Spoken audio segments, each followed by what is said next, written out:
Hello guys, ഒരു 2-3 ദിവസം മുന്നേ ഞങ്ങൾക്കുണ്ടായ ഒരു മോശം അനുഭവം ഞാൻ ഇവിടെ ഷെയർ ചെയ്യുന്നത്. ഞങ്ങളുടെ 8 ഗേൾസ് ഇവിടുന്ന് എറണാകുളത്ത് നിന്ന്, അതായത് കേരളത്തിൽ നിന്ന് എറണാകുളത്ത് നിന്ന് കോയമ്പത്തൂരേക്ക് ഞങ്ങൾ പോയിരുന്നു. അതായത് ഞങ്ങൾക്ക് അവിടെ ഒരു ഇവൻറ്റ് വർക്ക് ഉണ്ടായിരുന്നു. അതിന് ഹോസ്റ്റിംഗ് വർക്കിന് വേണ്ടി ഞങ്ങൾ ഇവിടുന്ന് പോയിരുന്നു. ഞങ്ങളുടെ 8 ഗേൾസ് ഉണ്ടായിരുന്നു. അപ്പോൾ ഞങ്ങൾ അതിന് രണ്ട് ദിവസത്തെ വർക്ക് ആയതുകൊണ്ട് തന്നെ ഞങ്ങൾ 2 ദിവസത്തേക്ക്, അത് 2 നൈറ്റ് പിന്നെ 3 മോർണിംഗ് എന്നുള്ള രീതിയിൽ ഞങ്ങൾ ഇത് ബുക്ക് ചെയ്തായിരുന്നു. ഇത് മേക്ക് മൈ ട്രിപ്പിലാണ് ബുക്ക് ചെയ്തത്. ഓയോ ഞങ്ങൾക്ക് അറിയത്തില്ലായിരുന്നു.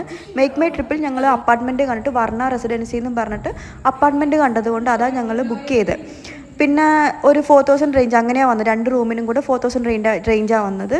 പിന്നെ അത് ഞങ്ങൾ ബുക്ക് ചെയ്തതിന് ശേഷം അവർ പറയുക, അതായത് മേക്ക് മൈ ട്രിപ്പിൽ ബുക്ക് ചെയ്ത് ഞങ്ങൾ 12 മണിക്കാണ് ചെക്ക് ഇൻ ചെയ്യേണ്ടത്. പക്ഷെ ഞങ്ങൾ വൈകിട്ട് 5 മണിക്കാണ് പോയത്. ചെക്ക് ചെയ്തപ്പോൾ അവർ പറയുന്ന കുറച്ച് ന്യായങ്ങളായിരുന്നു. நைட் செக் அவுட் வரும்போது எப்படி கொடுக்க முடியும்? செக் அவுட் வந்து 11 o'clock தானே செக் அவுட். அப்புறம் எப்படி உங்களுக்கு நைட் கொடுக்க முடியும்? Maximum person evening check out இருக்கு நைட். அது எப்படி இங்க செக் அவுட் வந்து 11 o'clock தானே காட்டுறது? 11 o'clock அப்புறம் இங்க கேஸ் ப்ராப்ளம் தான். கேஸ் சொன்னது. கெஸ்ட் சொன்னா அது உங்களுக்கு முடியும். அப்ப நாங்க கெஸ்ட் இல்லையா?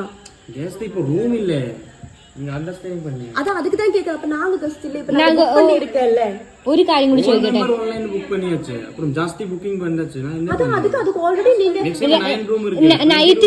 നൈറ്റ് ഞങ്ങൾ ചെക്ക് ഔട്ട് ചെയ്യുന്ന സമയത്ത് ഞങ്ങൾ ആ സമയത്ത് പൈസ തരണോ? എക്സ്ട്രാ പൈസ തരണോ?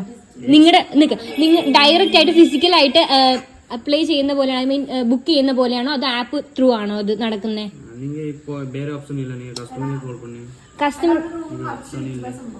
കാര്യം പറയുന്നത് നിങ്ങളൊന്ന് കേക്ക്, ആദ്യം റെസ്പോണ്ട് ചെയ്യും. ഞാൻ റെക്കോർഡ് ചെയ്യുന്നുണ്ട്. മർണ ഹോട്ടൽ ചെക്കൗട്ട് ടൈം കാണിക്കും. ഇപ്പത്തെ ടൈം 4:47.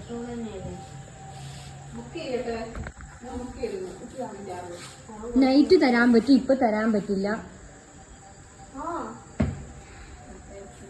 ശരിക്കും ഇവിടെ നടക്കുന്നത് എന്താണെന്ന് വെച്ചാൽ, ഇതേപോലത്തെ കപ്പിൾസിന് അവർ റൂം കൊടുക്കുന്നത്, അതായത് ഒരു 1000 റേഞ്ചിൽ, അതായത് 1000 റേഞ്ച് ആകുമ്പോഴേക്ക് അവർക്ക് ഒരു 3 hours 4 hours മാത്രമേ വരുന്നുള്ളൂ. അങ്ങനെ അവർക്ക് വേണ്ടി റൂം കൊടുക്കുക ഇവർ ചെയ്യുന്നത്. കപ്പിൾസ് നോട്ട് അലൗഡ് എന്നും കൊടുത്തിട്ടുണ്ട്. എന്നിട്ട് അതിൽ കപ്പിൾസിന് വേണ്ടി മാത്രം. ഞങ്ങൾ അവിടെ ചെന്ന സമയത്ത് 2 പേര് വന്നിട്ട് ചോദിക്കുക, രണ്ട് കപ്പിൾസ് വന്ന് ചോദിക്കുക ഇവിടെ റൂം ഉണ്ടോ എന്ന് ചോദിക്കുന്നതിന് ഉണ്ട് എന്നും പറഞ്ഞിട്ട് അവർ കീയും എടുത്ത് കൊടുക്കുകയാണ് ചെയ്യുന്നത്. പിന്നെ ഇതിനൊക്കെ ഞങ്ങൾ എന്താ പറയണ്ടേന്ന് അറിയത്തില്ല.